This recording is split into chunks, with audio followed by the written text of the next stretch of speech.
किसान साथियों राम राम। आशा और उम्मीद करता हूं कि आप सब ठीक ठाक होंगे। साथियों, आप सभी को पता है कि मैं किसानी खेती के ऊपर पड़ने वाले बोझ के बारे में या किसानी खेती के सामने आ रही समस्याओं के बारे में अनेक जो बातें सोशल मीडिया के ऊपर उठा रहा हूं। किसान को फ़ायदा पहुंचाने के लिए भाव के बारे में, रोग बीमारी के बारे में जो मैं लगातार आपके सामने वीडियो के माध्यम से जानकारी दे रहा हूं, उसी क्रम में आज आपको मैं डीजल के बारे में कुछ बातें बताने जा रहा हूं। साथियों, पहली बार हमारे देश में डीजल के भाव 100 रुपये पार होने की संभावना और मौके के ऊपर समाचार दर्ज किए जा रहे हैं। अब आप ये विचार करिए कि हमने जो आपको बात कही थी कि बेहतासाब महंगाई बढ़ेगी, 100 रुपये पार डीजल के भाव होना किसान के लिए बहुत बड़ी चिंता का विषय है। ये हो गई किसान की आमदनी दुगनी। ये दुगनी 2022 में तो नहीं हुई, परंतु 2026 में हो गई। अब किसान के घरों के जो पेटियां हैं वो पैसों से भरी हुई लबालब दिखाई दे रही है और किसान कारों में, जीपों में घूम रहा है, हवाई जहाज़ों तक की चढ़ने की तैयारी कर रहा है। मैं सच्चाई बताने जा रहा हूं। सरकार क्या कर रही है? सरकार किसान को सुझाव दे रही है। सरकार किसान को सुझाव दे रही है, ये करो, वो करो, ये करो, वो करो, न कि कोई कदम उठा रही है। मैंने एक वीडियो पहले भी बनाया, आपको जानकारी दी कि बहुत समय पहले जब डीजल के भाव बढ़ते थे, हमारी सरकारें डीजल के ऊपर सब्सिडी जारी किया करती थी, परंतु आज की सरकार ने वो सब्सिडी तो खत्म कर ही दी। उसके ऊपर जो कंपनियां मुनाफा कमा रही हैं, उन कंपनियों को भी आदेश नहीं दे रही हैं कि बिना मुनाफा कमाए हमारे देश में तेल सप्लाई करो।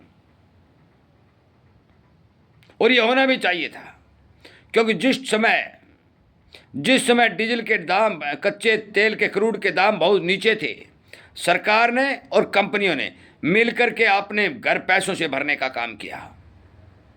मैं एक बात आपको स्पष्ट कर देता हूं, मैं वैसे ही नहीं कह रहा हूं, मैं इसलिए कह रहा हूं कि आपकी आवाज़ को सोशल मीडिया पर उठाया जा सके। इसीलिए मैं आपको कह रहा हूं कि हमारे चैनल को सब्सक्राइब करिए, जुड़िए और किसानों तक शेयर करके इस बात की जानकारी दीजिए कि आगे आने वाला समय क्या कहता है। आज 100 रुपये पार का डीजल खरीद करके आप खेती करना चाहते हो और फिर इन भाव में अनाज को बेच करके मुनाफा और अपने बच्चे पालना चाहते हो, ये संभव नहीं है। हमने बहुत पहले कहा था कि किसान को मजदूर बनाने की जो योजना चल रही है, वो योजना इसी क्रम में चल रही है। मैंने ये भी कहा था कि आपके लिए 2026 का साल एक बहुत बड़ा साल होगा। ये बात मेरी जो मैंने कही थी, ये हमारे साथ जो बहुत पहले पुराने हमारे मित्र जो सोशल मीडिया के ऊपर हमारे जो वीडियो आ रहे हैं, इसी चैनल पर जो आ रहे हैं, इस चैनल के साथ जुड़े हुए जितने भी किसान हैं उन्होंने सुने भी थे। आज एक प्रेस कॉन्फ्रेंस कल सरकार ने करी, उसमें कहा गया हमारे पास खाद का स्टॉक बहुत भारी मात्रा में, प्रचुर मात्रा में उपलब्ध है। परंतु महाराष्ट्र, मध्य प्रदेश आदि क्षेत्रों से मेरी किसानों से बात हुई है, वो कहते हैं कि हमें एक बैग खाद के लिए पूरे दिन लाइन में खड़े होने पर भी खाद नहीं मिल रही है। तो वो सरकार का स्टॉक कहाँ गया? हमारी सरकार ने पिछले दिनों डीजल बांग्लादेश को देने का काम किया। आज हमारे देश में डीजल की कमी और बेतहाशा भाव बढ़ते दिख रहे हैं। बांग्लादेश वाले सगे मित्र बन गए। हमारे देश के 5000 मैट्रिक टन लीटर तेल वहां पर भेज दिया गया। देश की जनता को राम भरोसे छोड़ने का काम किया गया। आज तेल का आयात करने वाली कंपनियां जो हमारे देश के अंदर तेल की पूर्ति करती हैं, सारी कंपनियां मुनाफे में काम कर रही हैं। सरकार भी अपना टैक्स पूरा वसूल रही है।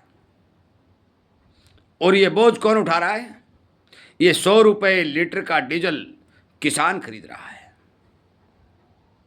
आप विचार करिए साथियों कि किसान के ऊपर इतना वजन क्यों डाला जा रहा है? ये किसान को मारने का सिस्टम क्यों चलाया जा रहा है? ये हमारी समझ से बाहर हो चुका है। परंतु कहीं न कहीं किसान भी इसका दोषी है कि किसान की एकता नहीं है और इस एकता होने न होने का फायदा आम जनता उठाई जा रही है। हर एक आदमी जो बड़ा आदमी है वो इस एकता का न होने का फायदा उठा रहा है और किसान का कंज्यूमर निकाल रहा है।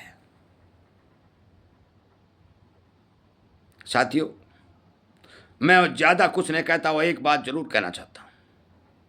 आपकी खेती करने के लिए खाद, पानी और दवाई और तेल, ये 4 चीज़ें प्रमुख रूप से आपको ज़रूरत है।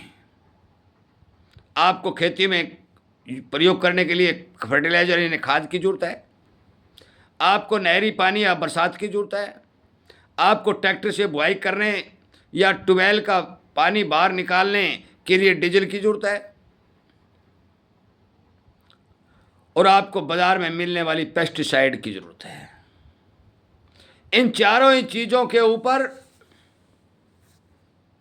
सरकार और कंपनियां मिलकर के भारी भरकम पैसा कमा करके आपका तेल निकालने का काम कर रही हैं, ये सच्चाई है। और आपको संपूर्ण रूप से मजदूरी के धत्थे में धकेलने का काम किया जा रहा है। आगे आने वाला समय, यदि यही सिचुएशन चली, यही स्कीम चली और लंबे समय तक ये तेजी के तड़के लगते रहे, तो किसान का खेती करना भारी से अति भारी मुश्किल होता हुआ नजर आएगा। आज के भाव को देखते हुए यदि हम खाद, बीज, तेल, दवाई और फर्टिलाइजर की कीमतों को देखें और ऊपर से कलियुग, कली माने मशीन और युग माने समय, इस मशीनी युग में बढ़ते हुए खर्च को देखें, तो फिर किसान के ऊपर जो मौके पर कर्ज 35 लाख हजार करोड़ रुपए का बताया जा रहा है, ये और ज़्यादा बढ़ने की संभावना दिखाई दे रही है। आज भी किसान आत्महत्या कर रहा है, कोई सुनवाई नहीं है। आज भी किसान फटे पुराने कपड़े पहन रहा है, कोई सुनवाई नहीं है। आज भी किसान तपती हुई गर्मी और बहुत भारी मात्रा में सर्दी, कड़कड़ाती हुई ठंड में काम कर रहा है, किसी प्रकार की राहत नहीं है। और आज भी किसान के अनाज को मंडियों में ठोकरों में डुलाया जा रहा है, किसी के पास इलाज नहीं है। और ये परिणाम है हमारी फूट का। अकेली उंगली को कोई तोड़ सकता है, यदि मुट्ठी बन जाती है तो तोड़ने की हिम्मत नहीं रहती। हमने बहुत बार आपको वीडियो के माध्यम से बताया, हमारे अनेक वीडियो आए हुए हैं कि आपको यदि भाव लेना है, आपको अपनी तरक्की करनी है, आपको खेती को समृद्ध बनाना है, खेती किसानी को बचाना है, तो हमारी बातों पर ध्यान दीजिए, एकता बनाइए। और हम जो बात कह रहे हैं वो हर एक किसान तक पहुंचा करके उन्हें जागृत करने का काम करिए। हमारा एकमात्र चैनल जो आपकी आवाज़ उठा रहा है, किसान होने के नाते आपको अनेक जानकारी दे रहा है, चाहे आप 4 वीडियो निकाल के हमारे चैनल पर देख सकते हो, उस चैनल का समर्थन भी करिए।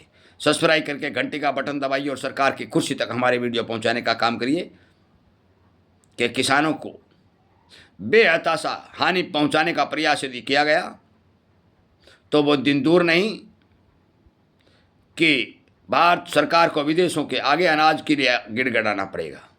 और आज यदि पोजीशन देखते हैं, आज का सिचुएशन देखते हैं, तो विदेशी लोग भी अनाज भारत को देने के लिए पीछे खिसकते हुए दिखाई दे रहे हैं, क्योंकि आगे भी उन्हें इस बात का पता है कि अन्न संकट आने वाला है। मैंने मोटी मोटी बातें इस वीडियो में बताई हैं, विचार करिए, शेयर करिए, और यदि आपको सच्ची और ठीक लगती हैं और इन्हीं बातों का समर्थन करते हैं तो हमारे चैनल को जुड़ करके खेती किसानी पर आ रहे अनेक प्रोग्रामों का फायदा उठाइए। जय हिंद।